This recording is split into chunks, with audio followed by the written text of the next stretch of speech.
It's that magical time again where we explore some beautiful expert village videos to learn a thing or two on how to be better, more social people. Today's series is how to meet women in a grocery store. Let's go ahead and learn how it's done from the expert. Hey everyone, my name's Alan, co-founder of AskRomeo, and on behalf of Expert Village. I'm sorry, Alan, I didn't quite catch that. What are you co-founder of? Let's rewind that and put it on the Jumbotron. My name's Alan, co-founder of AskRomeo. Co-founder of AskRomeo. What the fuck is that, Alan? Is that even a real word? Asramidabum? Rhabdomyolysis? It sounds like a Banjo-Kazooie dialogue line with the just random grunting. I'm here to show you how to meet a woman at a supermarket.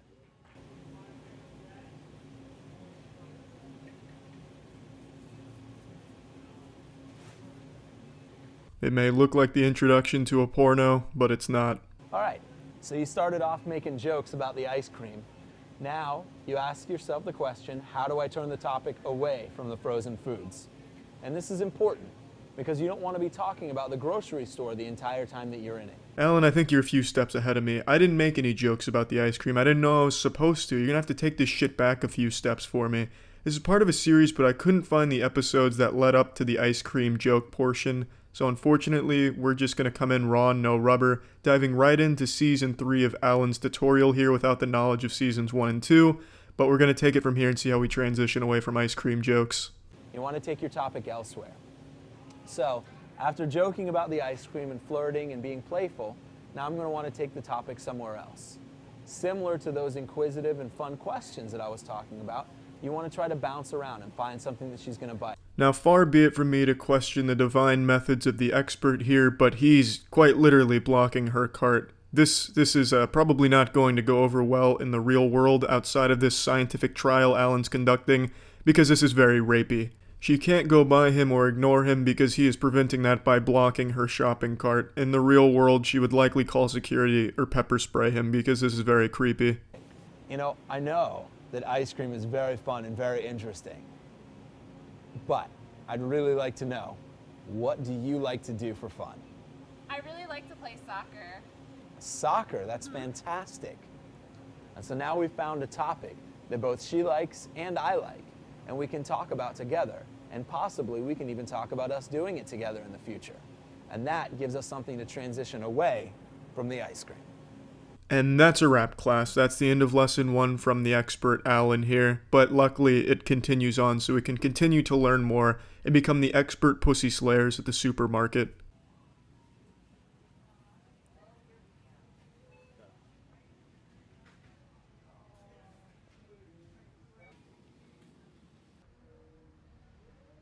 So that was a perfect example of great eye contact. In what universe is that a perfect example of great eye contact? You looked like a sexual predator scoping out skin that you like to wear. I don't understand how you could possibly think that was normal human eye contact. You looked like you were falling asleep. That was scary. That was uncomfortable for me to look at as a viewer watching a video. Can hardly even imagine what the actress felt like. And that's how to make eye contact. So your smile needs to be natural, and there's a couple of ways you can do that. The first is by bringing something really happy to your mind. Think about something very pleasant, or playing music, or being on stage, or playing guitar, or an old memory with a best friend, skydiving, snorkeling off the coast of Aruba, whatever it is that makes you smile, bring that to mind and let the smile come onto your face. And that is how to smile. Thank you, Alan, for the invaluable tutorial. I've never smiled in my life, but now, with your advice, I think I might actually be able to put a smile on my face. Thank you. Talking to employees. When you're at a grocery store, you can talk to customers, but occasionally you'll notice that an employee will catch your eye. Employees are great people to talk to. A, because they have to be nice to you. They're paid to be nice to you. Now, Alan, that's just incredibly sad right there. You're probably the type of guy to go to a strip club and then start breaking down to the strippers about the problems in your life. You can start joking with any employee that you may come across. Ask for directions. Make a joke about what they're doing. Ask, why they're pricing it, or, whether they're sticking stickers on the wall. Whatever you do, you can talk to somebody anywhere, anytime. And employees are great people to talk to, just like regular customers. Sweet Jesus, Alan, are those the kind of jokes you use in the real world? Hey, can I get some directions? My God. Or, Why are you pricing things? Well, Alan, I'm not among the long laundry list of female employees at supermarkets that you've deeply disturbed with your jokes, but I'm going to venture a guess that the majority of the responses to why are you pricing things is because it's part of my job. It's not exactly a joke, Alan. I love this cart that you have here. You've done absolute wonders with it. No, I picked it out myself. Thank you. I can tell. Well, that's an interesting approach. I like your cart. It looks like you've put things that you want to eat in there. All right, hold 1 second. So what you're seeing here is the aftermath of a great approach. There are a couple pieces that make up a good approach. The first is the body language. After you've made the eye contact, how are you standing? So it's important that you give her status or you give her your attention by pointing your hips towards her.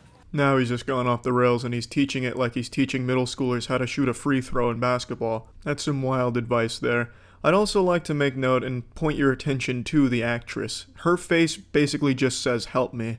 That is the epitome of a please send help face. She is very uncomfortable. So I'll shift like this, and I'll give her, direction with my body.